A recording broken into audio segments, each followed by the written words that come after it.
अस्सलाम वालेकुम नाजरीन, ईद मुबारक।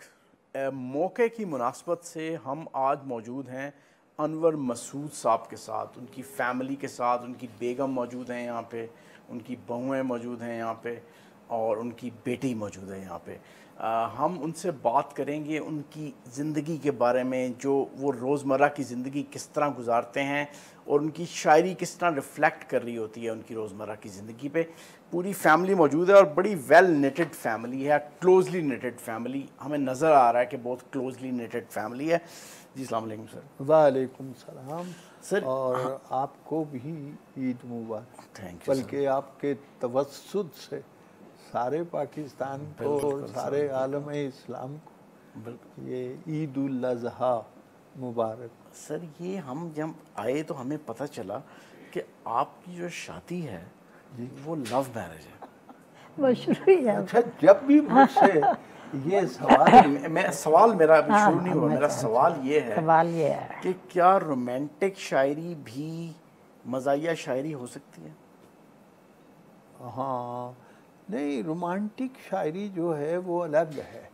पहला आपने जो सवाल किया है कि जब भी मुझसे किसी ने सवाल किया है कि आपकी शादी, आपने मोहब्बत की शादी की है, तो मैं उनसे पूछता हूँ तो क्या नफ़रत की करनी चाहिए? तो जो है, मेरा वो कलाम जो है, जो रोमांटिक कलाम है वो मिजाहिया नहीं है। जो रोमांटिक कलाम है वो संजीदा है। संजीदा है। अच्छा, वो संजीदा है। बल्कि आप यूँ समझे कि मेरा ज़्यादा जो मिजाहिया है अपना उमर फारूक साहब, वो भी संजीदा है। मैंने एक दफ़ा कहा था कि मैं इसलिए हंसा हूँ कि कहीं रो ना पड़ूं। बल्कि मैंने फारसी, मेरा भी मजमून है, मेरी अहलिया बैठी है, मेरी बेटी भी पर्शियन पढ़ाती है, वो भी फारसी है।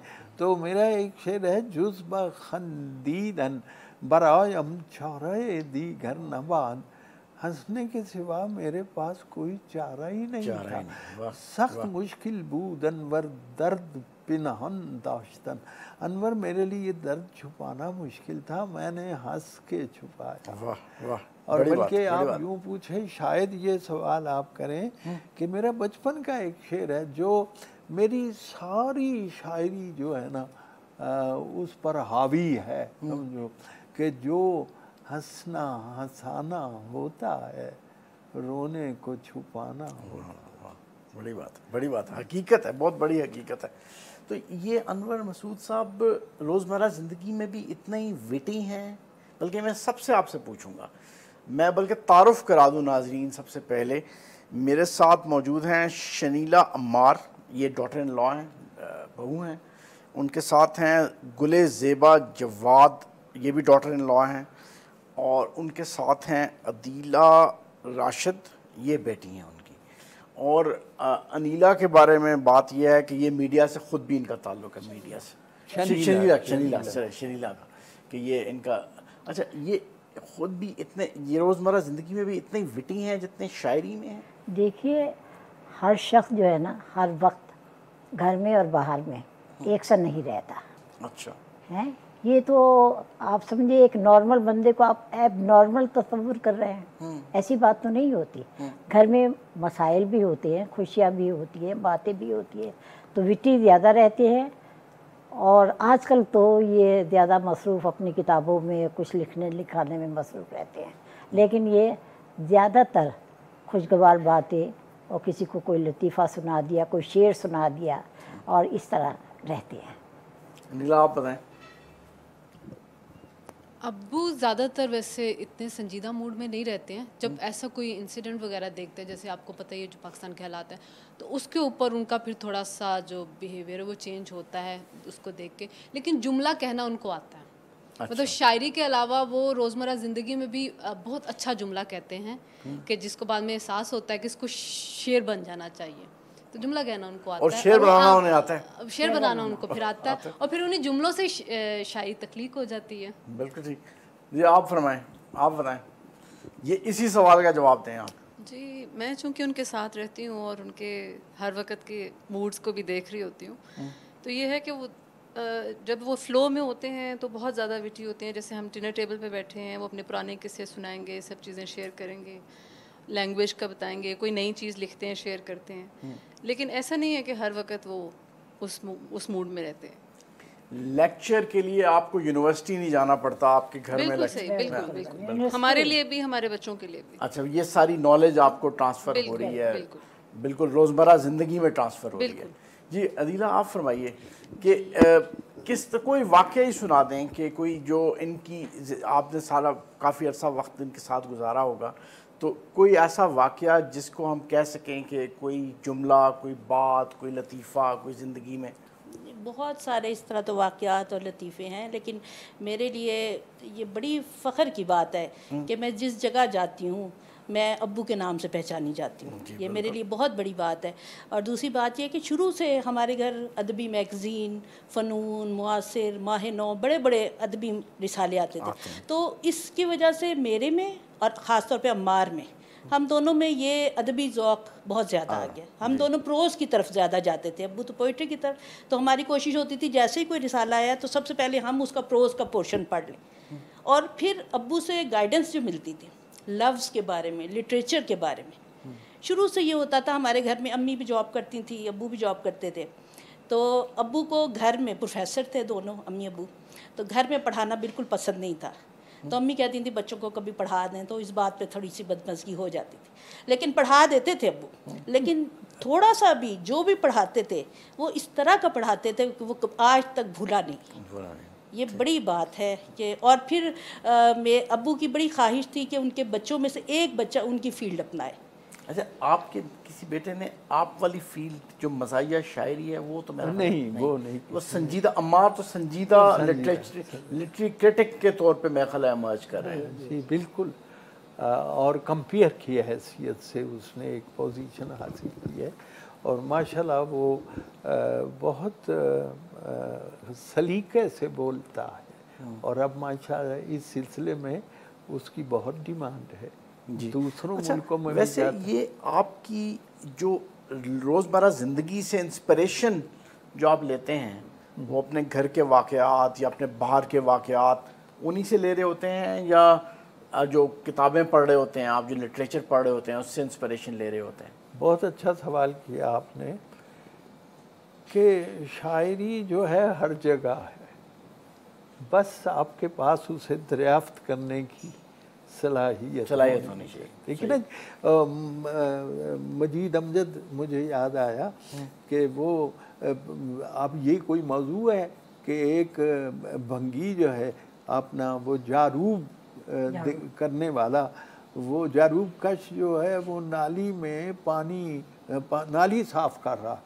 अब ये कोई शायरी का मौजू है, लेकिन वो कहता है गली के मोड़ पर नाली पे पानी तड़पता तिल मिलाता जा रहा, ज़दे जारूब खाता जा रहा। तो शायरी तो हर जगह मौजूद है।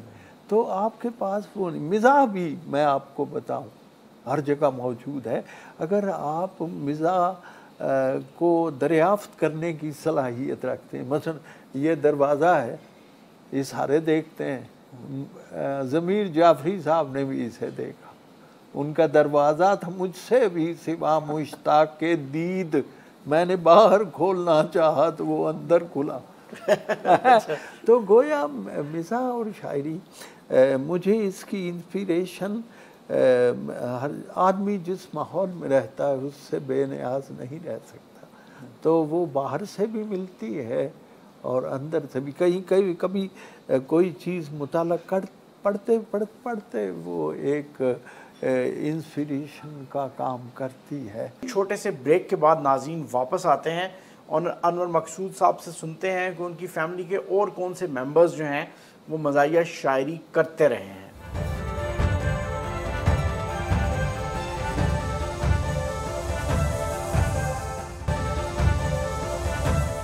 जी वेलकम बैक नाज़रीन।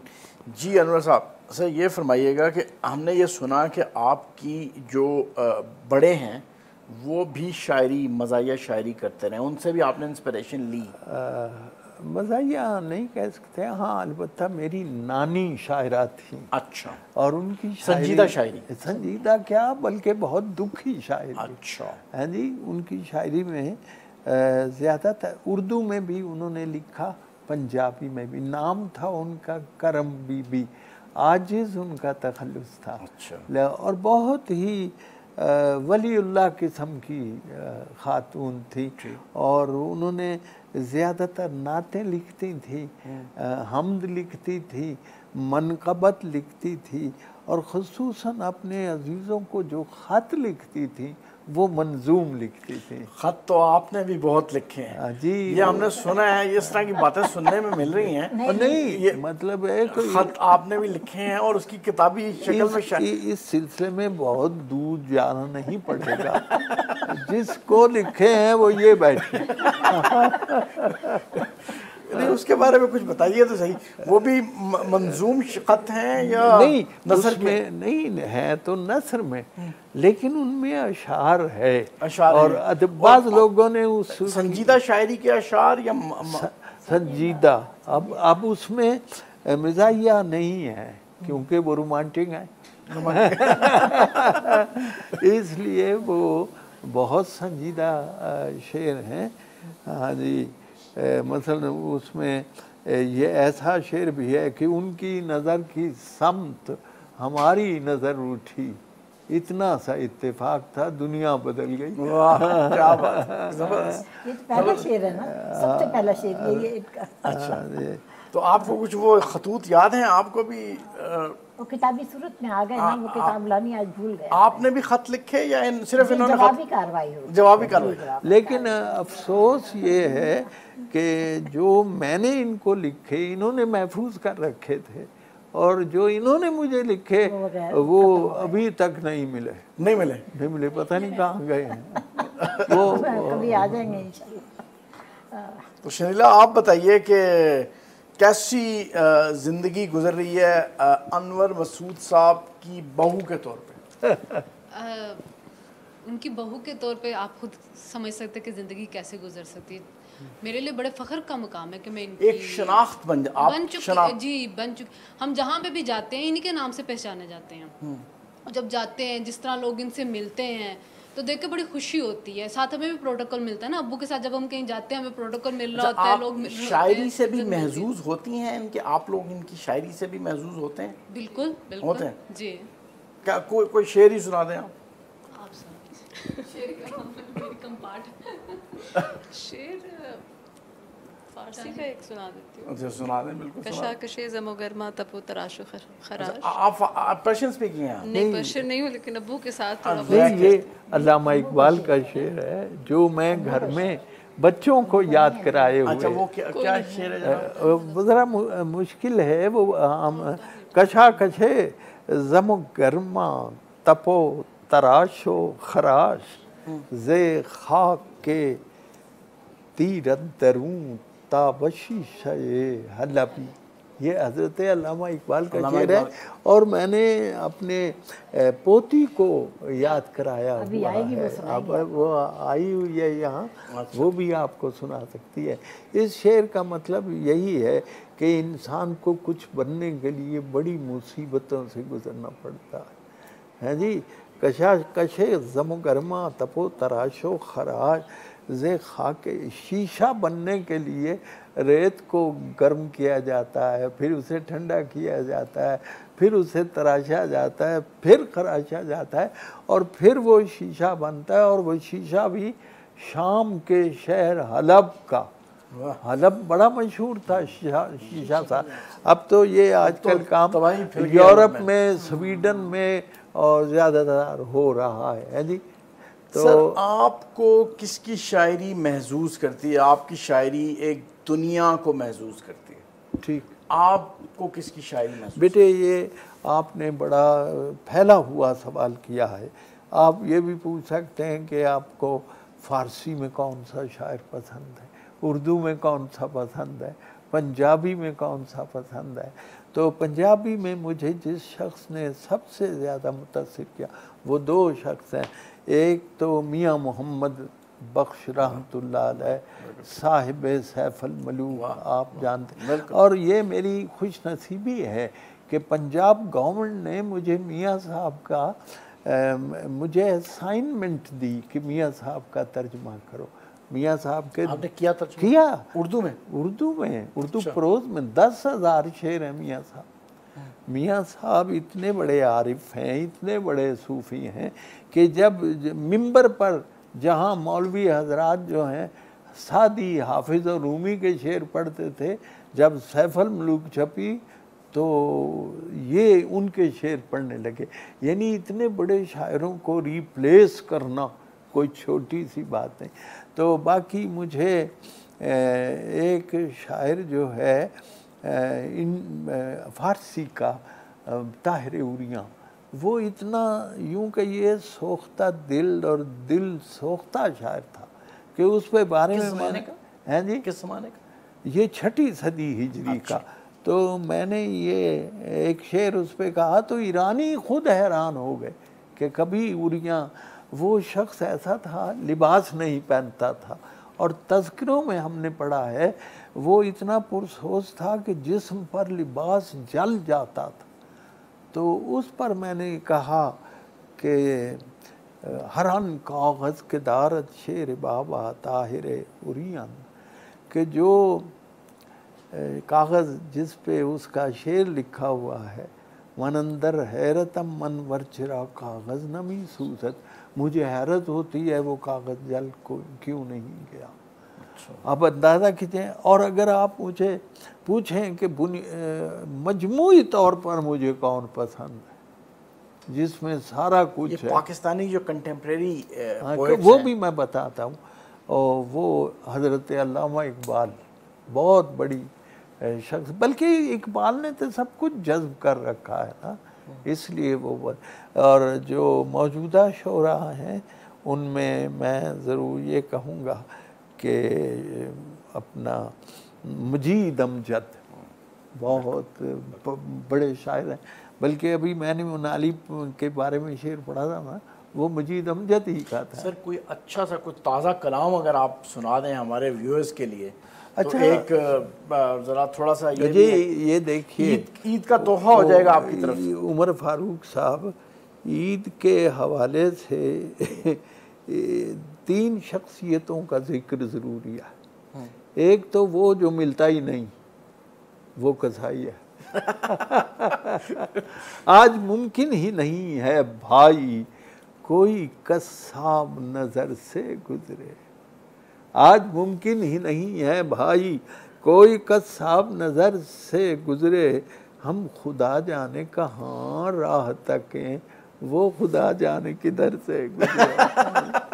अच्छा, और जो बंदे बहुत मिलते हैं, ये तो मिलता नहीं, ये तो मिलता नहीं, और जो बहुत मिलते हैं कि जनाब उनकी क्या बेअंत आमदन है मगर खर्च कुछ नहीं। एक तबका ऐसा है जिनकी आमदन बहुत है, उनका खर्चा कोई नहीं है, लिबास वो मांग लेते हैं, रोटी वो मांग लेते हैं, बेअंत आमदन है मगर खर्च कुछ नहीं। क्या ठीक ठाक उनकी माशी असास है, दौलत कहाँ है इतनी अमीरों के पास भी, इतनी मेरे वतन के फ़कीरों के पास है।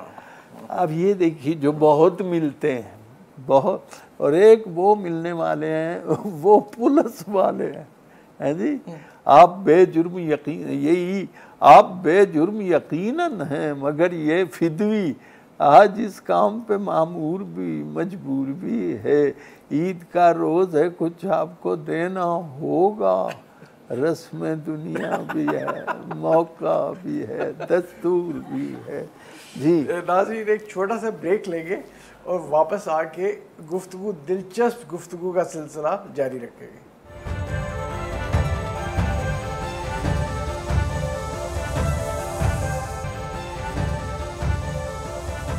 जी वेलकम बैक नाज़रीन। जी अदीला, ये फरमाइएगा कि आपके वालिद साहब जो हैं वो लाइट हार्टेड आदमी हैं या वेरी वेरी स्ट्रॉन्ग हार्टेड आदमी, किस तरह के? बहुत ही लाइट हार्टेड, बहुत ही ज़्यादा। हम बचपन में देखते थे कि अब्बू आम तौर पे ये छोटे छोटे घरों में दीवारों में सुराख हो जाते हैं चूंटियों के, तो अब्बू थोड़ी थोड़ी चक्कर डालते रहते थे उनके आगे कि इनको भी खाने के लिए। इतने लाइट हार्टेड। मैं आपको एक वाक़या बताती हूँ कि एक बार इतना लाइट हार्टेड आदमी ही इस तरह की शायरी कर सकता है। बिल्कुल।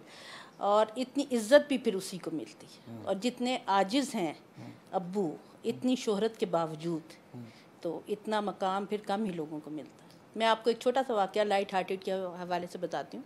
ये जब नए नए इस्लामाबाद में इतवार बाज़ार या मंगल बाज़ार लगने शुरू हुए थे, तो एक बार अब्बू गए, हमारे घर के नज़दीक ही ये बाज़ार था, तो अब्बू गए तो देखा शाम का वक्त था, तो देखा कि ये जो फ्रूट की पेटियाँ होती हैं खाली, तो वो एक बच्चा जो कागज़ वागज़ चुगने वाला, सर्दियों के दिन थे, उसने कहीं वो उठा ली किसी की, तो उस शख्स ने उसी की एक थोड़ा सा उतार के टुकड़ा उस बच्चे को इतना मारा कि उसकी चीखें गूंज रही। तो अब्बू जब उधर पहुँचे तो अब्बू ने उसका हाथ पकड़ा और सख्ती से उसे डांटा, और फिर बच्चे को जो सबसे अच्छी बेकरी थी उधर ले गए, और उधर जाके उस बच्चे से कहा कि बेटा जो तुमने ख़रीदना है तुम ख़रीदो, जो तुमने खाना है तुम खाओ। उसे बहुत प्यार किया। और फिर अब्बू ने हमें आके जब घर में ये बताया, तो अब्बू ने कहा कि अगर मैं आज उसको ना बचाता तो उसका इंसानियत से एतबार उठ जाता। उसे ये मालूम होना चाहिए कि अच्छे लोग भी मौजूद। तो अब्बू की फितरत की ये जो है कि इतने नर्म दिल हैं कि किसी का गम या दुख बर्दाश्त नहीं कर सकते।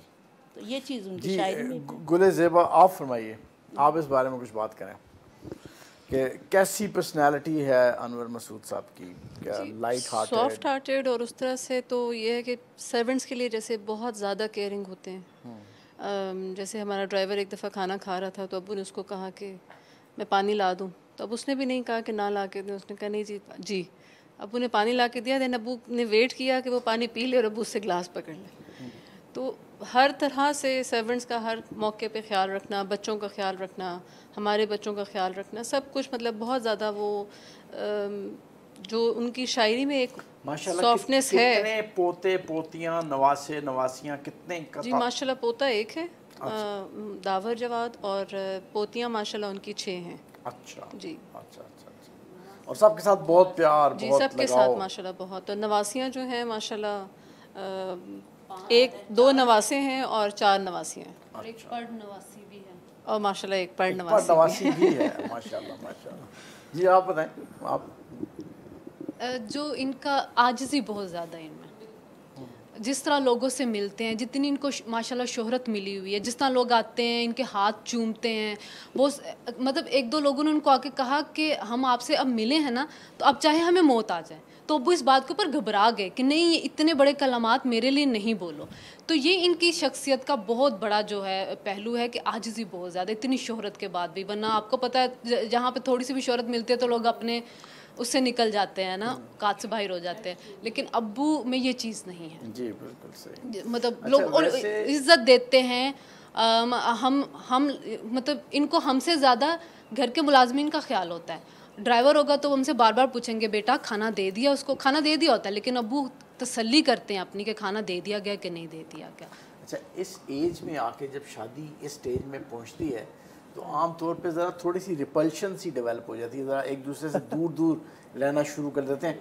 आपकी कुर्बत है अभी या? मेरे ख्याल से सच पूछे हम ज़्यादा करीब हो गए हैं, बहुत ज़्यादा करीब हो गए। यकीन जानिए कि जब ये सफ़र पर जाते हैं कभी, अक्सर बल्कि, तो यकीन जानिए सारी रात मैं इनके लिए दुआएं करती रहती। अच्छा। ये बहुत करीब हो गए। और मुझे अब मालूम हुआ कि शादी का असल मकसद क्या था, किस लिए अल्लाह ताला ने। बताइए ना, क्या मकसद था? मकसद ये था कि अल्लाह ने 2 ऐसी रूहों को या जिस्मों को मिलाना था जो नायाब हैं। इनकी ज़ात तो बहुत ज़्यादा है, मगर मैं भी कुछ थोड़ा थोड़ा इनके साथ में। आप भी शायरी करते हैं? शायरी नहीं करती, लेकिन इनकी शायरी को ये पहले मुझे सुनाते हैं फिर आगे चलते हैं, क्योंकि अगर शायरी में कुछ हिस्सा थोड़ा सा काफ़ी हिस्सा नहीं, काफ़ी हिस्सा मेरा है। अच्छा। काफ़ी हिस्सा मेरा है। अगर शेर में शुरू में कोई झोल होता था ना, मैं फ़ौरन को मैं कि नहीं, ये सतह से गिर के बात नहीं होगी, वरना एक शेर भी कलाम को डुबो देता है।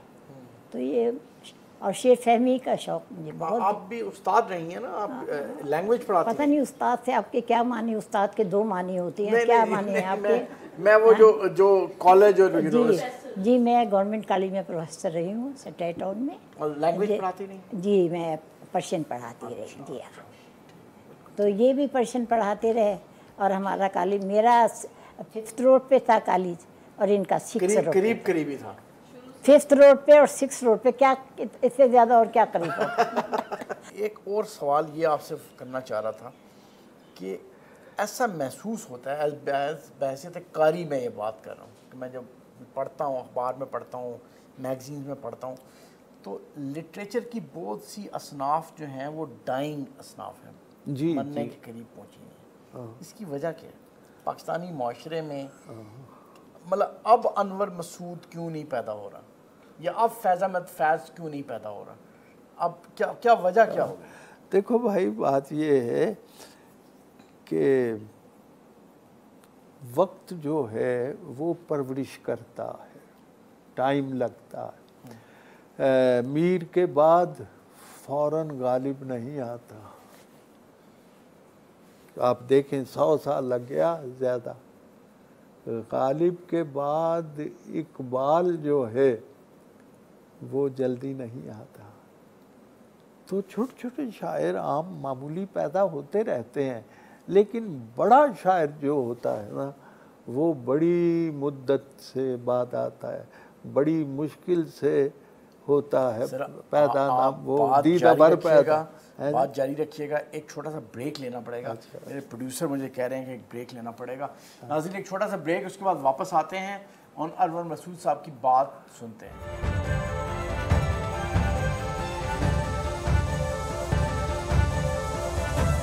जी वेलकम बैक नाज़रीन। हमारे साथ इस वक्त अनवर मसूद साहब के पोते पोतियाँ, नवासे नवासियाँ और पूरी फैमिली मौजूद है। इनसे हम पूछेंगे ईद दादा और नाना के साथ कैसे मनाते हैं।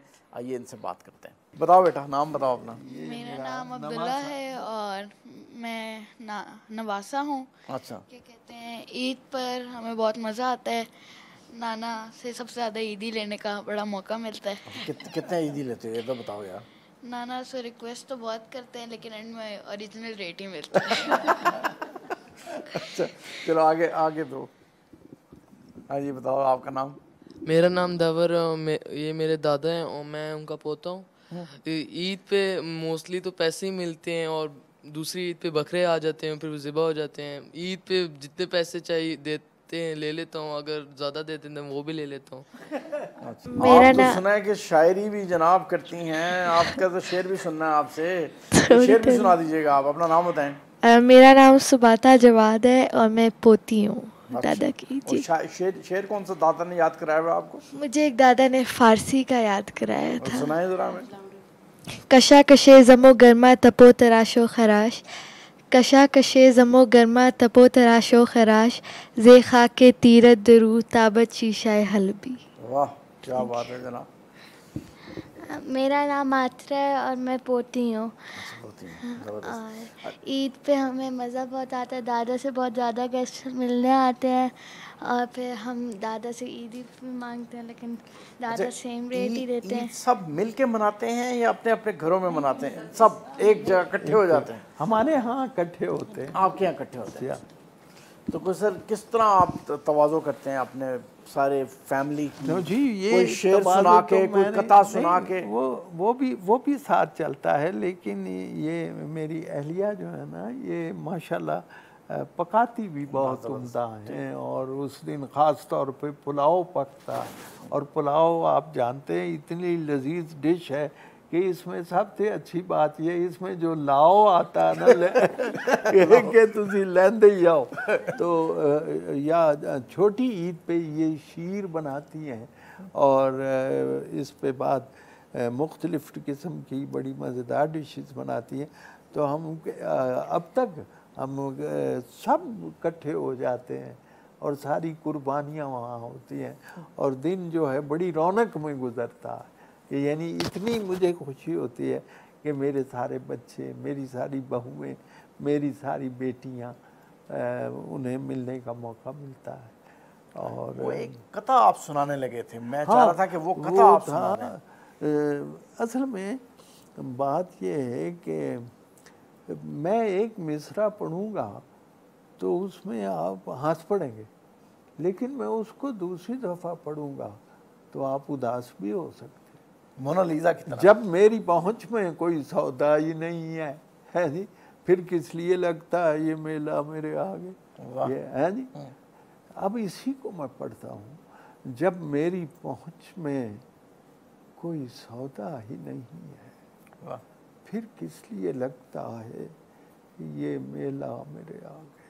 मैं एक सुबक जेब इधर का न उधर का, बकरा मेरे पीछे है तो लेला मेरे आगे। अच्छा, तो सर ये किस तरफ, ये सोसाइटी किस तरफ जा रही है? वही है ना, ये इसकी पंजाबी वो एक लफ्ज़ है घोड़े के बारे में, बाग टोट जिसकी बागें टूटी हुई हो, माशरे की। और हम मगरिब की नक्काली की तरफ आप देखेंगे, मेरी अगर सारी नज़मों पे आप गौर करें तो मुझे अपनी तहजीब ज़्यादा अजीज़ है जी। और मुझे वो तहजीब पसंद नहीं है कि जहाँ मामता है वहाँ डालडा है जी। तहजीब पसंद नहीं आपको? ना ना ना बिल्कुल जी। क्या वजह क्या है? मुझे अपनी वैल्यूज़ अजीज़ हैं। ये मेरी सवाल ये है कि मेरी तरबियत इस तरह हुई है। और मुझे देखो, अगर मैं लस्सी और चाय रख रहा हूँ तो लस्सी नुमाइंदगी कर रही है हमारी अपनी तहजीब की, चाय इम्पोर्टेड कल्चर की नुमाइंदगी कर रही है। अगर मैं आपको क्लोज ले जाएगा अदब बराए मिशन के, अदब बराए अदब नहीं जी, उसमें है वो आप मिशन के तौर पे लेते हैं। मतलब ये एक बात याद रखिए उमर साहब, अल्लाह ताला ने ये दुनिया बेमकसद नहीं बनाई है, हक के साथ बनाई है। और ये सुन्नत इलाही है कि आदमी भी कोई काम बेमकसद ना करे। और मैं समझता हूँ इसमें कमाल दर्जे का जो दिखाया है अपना हुनर वो अल्लामा इकबाल ने, कि उनकी शायरी में जो अजीम मकसदियत है वो हमारे लिए एक मिसाल है जी। तो मैं अदब बराए अदब का कायल नहीं हूँ, अदब बराए इस्लाह। और मुझे अपनी वैल्यूज़ अजीज़ है, ठीक है जी। अपना फिक्री और तहजीबी पस मंज़र मुझे अजीज़ है। और मेरी आप सारी शायरी देखें तो वो यही है। थोड़ा अनफैशनेबल बात कर रहे हैं आप। क्या मतलब? फैशनेबल बात तो ये हो गई ना कि जनाब आप वेस्ट की तरफ जाएं, वेस्ट की तरफ देखें, वेस्ट से हम थिंकिंग थॉट्स वहाँ से ले रहे हैं, सोच वहाँ से ले रहे हैं। आप इस हवाले से थोड़ी नहीं, उजड़ा सबो नगर, मैं मुशारा पढ़ रहा था तो 2 कते मैंने पढ़े तो 2 आदमी एकदम बाहर निकल गए। तो मेरी ज़िंदगी में ये कभी नहीं हुआ कि मैं पढ़ रहा हूँ तो बाहर निकल गए। जब मुशारा ख़त्म हुआ तो वो बाहर बैठे हुए थे, तो उन्होंने कहा, मैंने कहा तुझे थे बैठे हुए? कहने लगे जी जो आपने 2 कते पढ़ लिए थे उसके बाद हिम्मत नहीं थी वहाँ बैठने की। हाँ जी। और वो मैं आपको सुनाता हूँ कि उजड़ा सबो नगर के हड़प्पा है जिसका नाम, उस करिया शिकस्ता हो शहरे खराब से, इबरत की छटाक बरामद ना हो सके, कल्चर निकल पड़ा है मनों के हिसाब। वाह जी वाह। तो ये मेरा रवैया है जी। बिल्कुल ठीक। बहुत आपका पूरी फैमिली का शुक्रिया ईद हमारे साथ मनाने का। बहुत मज़ा आया, बहुत इन्जॉय किया हमने, और मेरा ख्याल है मेरे व्यूअर ने भी बहुत इन्जॉय किया होगा। नाज़रीन, कल तक के लिए इजाज़त दीजिए। अल्लाह हाफ़िज़।